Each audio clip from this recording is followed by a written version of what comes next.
Hitler को जानते ना? हिटलर को जानते ना? हिटलर को, हिटलर ने 70 लाख यहूदियों को मरवाया था। कितने? 70 लाख। और कैसे मरवाया? पहले हिटलर क्या किया मालूम आपको?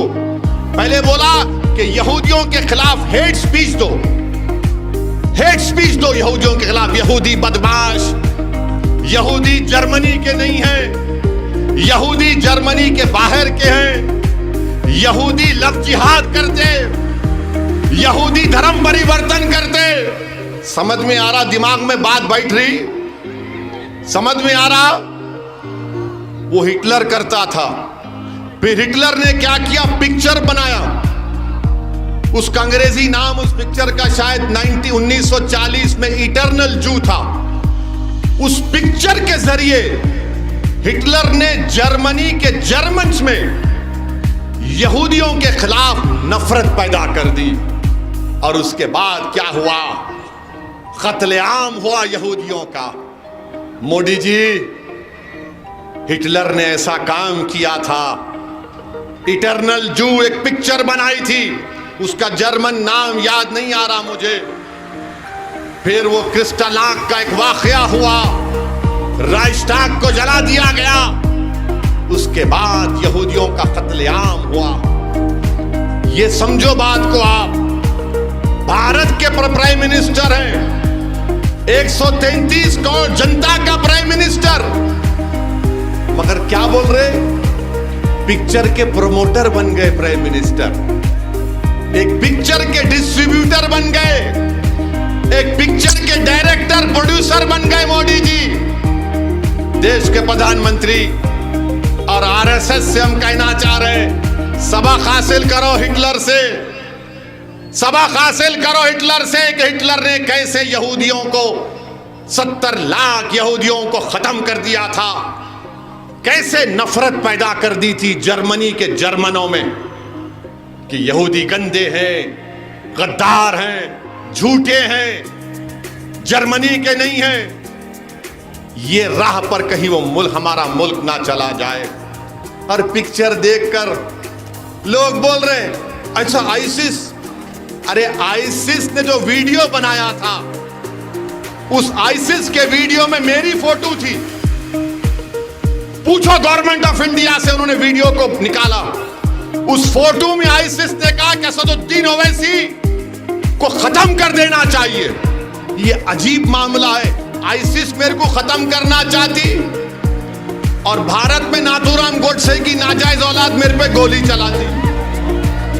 मैं दोनों के दरमियान में फंस गया। यानी मेरा हाल ऐसा हो गया कि फंस गई रजिया गुंडों में। इधर इन्हों भी मारते, उधर उन्हों भी गोली चलाती। खैर, जो दुनिया में आता है, मेरे को हमारी अम्मा सिखाई। हमारी अम्मा बोली कि देखो, जब तुम दुनिया में आए तो एक बड़े अल्लाह के वली ने तुम्हारे कान में अज़ान दे दी। अब तुम्हारी अज़ान हो गई, अब सिर्फ तुम्हारा जनाजा निकलना बाकी है। तो मैं तैयार हूं। मैं डरने वालों से नहीं हूं, मैं सिर्फ अल्लाह से डरता हूं और अल्लाह से डरता रहूंगा। मगर आपको सच्चाई बयान कर रहा हूं कि एक पिक्चर का प्रमोशन भारत के प्राइम मिनिस्टर कर रहे हैं, और हो सकता है कि प्राइम मिनिस्टर अपने घर में बैठकर देखेंगे ऐसा। Oh very good. बुर्खा पहनकर, ओ बुर्खा पहने, ओह क्या प्राइम मिनिस्टर साहब, इस देश की आजादी में क्या हमने हिस्सा नहीं लिया था? इस देश की आजादी में बी अम्मा कौन थी? वो बी अम्मा जिसने महिलाओं को अंग्रेजों के खिलाफ खड़ा किया था। प्राइम मिनिस्टर हजरत महल कौन थी जिसने अंग्रेजों से मुकाबला किया और नेपाल में जाकर उसको बसना पड़ा? बहादुर शाह जफर कौन थे जिनके बेटों की सरों, कटे हुए सरों को उनके सामने लाकर दे दिया गया? आज आप हमसे कह रहे हैं कि पिक्चर ऐसा है। भारत के प्रधानमंत्री का ये बात, और फिर बजरंग बली के नाम पे वोट दे के बटन दबाओ। प्राइम मिनिस्टर ऑफ इंडिया आपने अंबेडकर के बनाए हुए संविधान पर ओथ लिया है।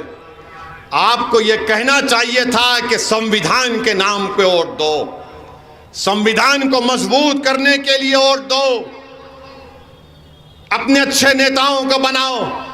मगर प्राइम मिनिस्टर अपने आप को हमेशा एक मखसूस आइडियोलॉजी से अपने आप को करीब दिखाते हैं।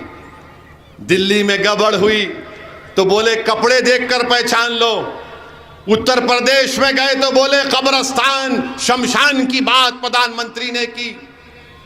ये प्रधानमंत्री का मामला है। यानी अगर आप कांग्रेस को अहिंदा की पॉलिटिक्स पे वोट दिए तो सिद्धरामैया बन सकते। अब नहीं मालूम डीके खामोश बैठते नहीं बैठते, मगर अहिंदा के नाम पर उनको फायदा और हमको कुछ नहीं मिलता।